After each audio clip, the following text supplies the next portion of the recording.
بسم اللہ الرحمن الرحیم۔ اول حضرت ابو بکر صدیق رضی اللہ عنہ اور حضرت عمر فاروق رضی اللہ عنہ نے حضور صلی اللہ علیہ وسلم سے اس دولت عظمہ کی درخواست کی۔ آپ صلی اللہ علیہ وسلم نے کم عمر ہونے کی عذر فرما دیا۔ پھر حضرت علی رضی اللہ عنہ نے شرماتے ہوئے خود حاضر ہو کر زبانی عرض کیا۔ آپ صلی اللہ علیہ وسلم پر فوراً حکم الہی آیا اور آپ صلی اللہ علیہ وسلم نے ان کی عرض کو قبول کر لیا۔ تو اس سے معلوم ہوا کہ مغنی میں یہ تمام بکھیرے کی جن کا آج کل رواج ہے سب لغو اور سنت کے خلاف ہے، بس زبانی پیغام اور زبانی جواب کافی ہے۔ اس وقت حضرت فاطمہ رضی اللہ عنہا کی عمر 15.5 سال اور حضرت علی رضی اللہ عنہ کی عمر 21 برس کی تھی۔ اس سے معلوم ہوا کہ اس عمر کے بعد نکاح میں توقف کرنا اچھا نہیں، اور یہ بھی معلوم ہوا کہ دولہا دلہن کی عمر میں جوڑ ہونے کا لحاظ بھی رکھنا مناسب ہے، اور بہتر یہ ہے کہ دولہا عمر میں دلہن سے کسی قدر بڑا ہو۔ حضور صلی اللہ علیہ وسلم نے ارشاد فرمایا، اے انس جاؤ اور حضرت ابو بکر، عثمان، عمر و طلحہ، زبیر اور ایک جماعت انصار کو بلا لاؤ۔ تو اس سے معلوم ہوا کہ نکاح کی مجلس میں اپنے خاص لوگوں کو بلانا کوئی مذائقہ نہیں، اور حکمت اس میں یہ ہے کہ نکاح کی شہرت ہو جائے جو کہ مقصود ہے، مگر اس اجتماع میں اہتمام و کوشش نہ ہو، وقت پر بلا تکلف 2-4 آدمی قریب و نزدیک کے ہوں، جمع ہو جائیں۔ یہ سب حاضر ہو گئے اور آپ صلی اللہ علیہ وسلم نے ایک خطبہ پڑھ کر نکاح کر دیا۔ اس سے معلوم ہوا کہ باپ کا چھپے چھپے پھرنا یہ بھی خلاف سنت ہے، بلکہ بہتر یہ ہے کہ باپ خود اپنی لڑکی کا نکاح پڑھے، اور 400 مثقال چاندی مہر مقرر ہوا، جس کی مقدار کا تخمینہ اوپر آ چکا ہے۔ اس سے معلوم ہوا کہ مہر لمبا چوڑا مقرر کرنا بھی خلاف سنت ہے، پس مہر فاطمہ کافی اور برکت کا باعث ہے، اور اگر کسی کو وسعت نہ ہو تو اس سے بھی کم مناسب ہے۔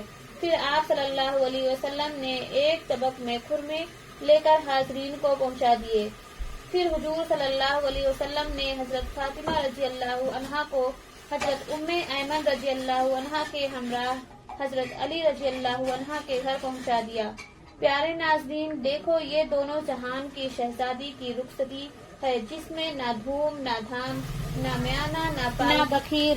نہ آپ صلی اللہ علیہ وسلم نے حضرت علی رضی اللہ عنہ سے مسکینوں کا خرچ دلوایا، نہ کنبہ برادری کا کھانا کیا۔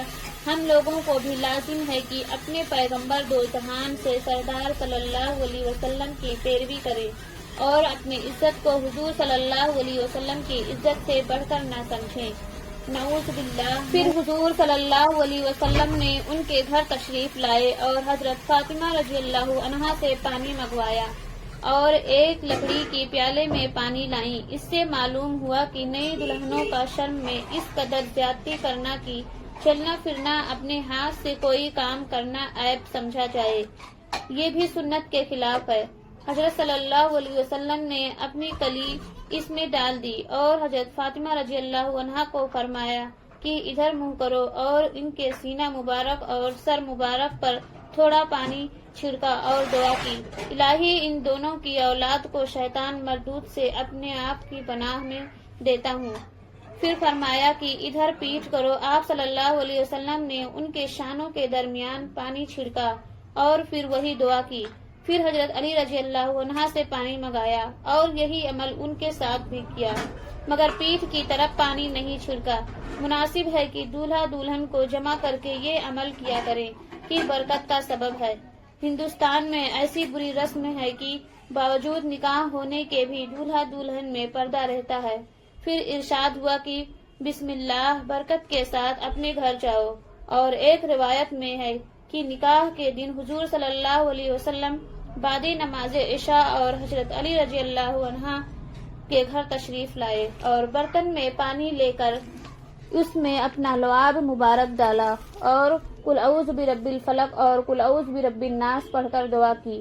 پھر حضرت علی رضی اللہ عنہ اور حضرت فاطمہ رضی اللہ عنہ کو آگے پیچھے حکم فرمایا کہ اس میں پئیں اور وضو کریں۔